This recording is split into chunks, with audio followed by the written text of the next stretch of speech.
Joseph had been in prison for about 13 years after being falsely accused by Potiphar's wife because he made, she said, advances toward her.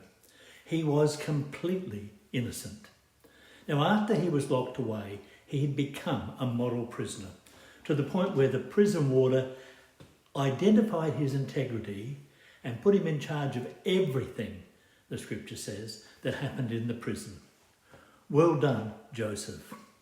He could easily have muttered and complained about all that happened, about being set up, about how he did not deserve to be in this place. But he took it all on with a smile and he made something out of it. When two of the prisoners had a dream that they couldn't understand, he was able to interpret those dreams correctly. He had hoped that they would go on and speak to Pharaoh so that he could be released. But the cupbearer who made the promise forgot. It was some time later that Pharaoh had a strange dream himself, that no one, not even the wisest men in the country, could explain. It was then that the cupbearer remembered and lamented that he had forgotten Joseph. Of course, Joseph was immediately summoned to appear before Pharaoh in the palace. As he stood before the throne, Pharaoh told him about his dream and that no one could explain it. He explained that he had, however, heard that Joseph may just be the man who could answer it, who could tell him what it was about. In Genesis chapter 42, Joseph replied to Pharaoh, "It is beyond my power to tell you what it means, but God can, and he can put you at ease." So he explained the meaning of the dream, which was about 7 good years. That is, 7 good seasons, followed by 7 years of extreme drought.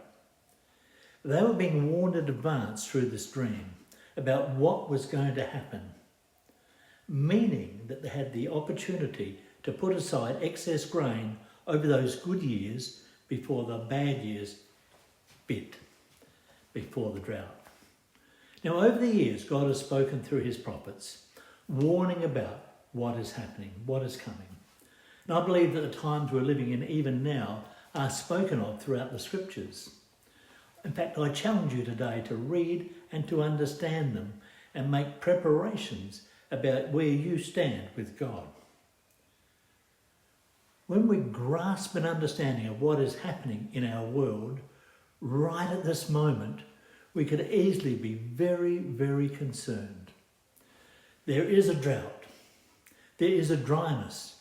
But I'm not just talking about mere seasons or food production, but more perhaps about people who have given up reading their scriptures, reading the Bible, about people who have stopped speaking to God, about praying, about people who have turned their backs on God. What to do? Joseph didn't have the answer to Pharaoh's question, but he knew who did. And so he listened to what the Lord was saying at that critical time in history. Perhaps we too are at a critical point in history, and we need to speak to God, to come before him in humble prayer, seeking understanding and hope as we ascertain all that is going on around our world. In Matthew 24, verse 13, Jesus said, after speaking about some of what will happen at a time somewhere in the future, "He who endures to the end will be saved." Now I wonder, is it time for us to come on our knees before the Lord while there's yet time? You know, prayer is speaking and it is listening to God, and he longs for us to come before him. I think that's worth thinking about and worth responding to. Have a wonderful week, and may God richly bless you.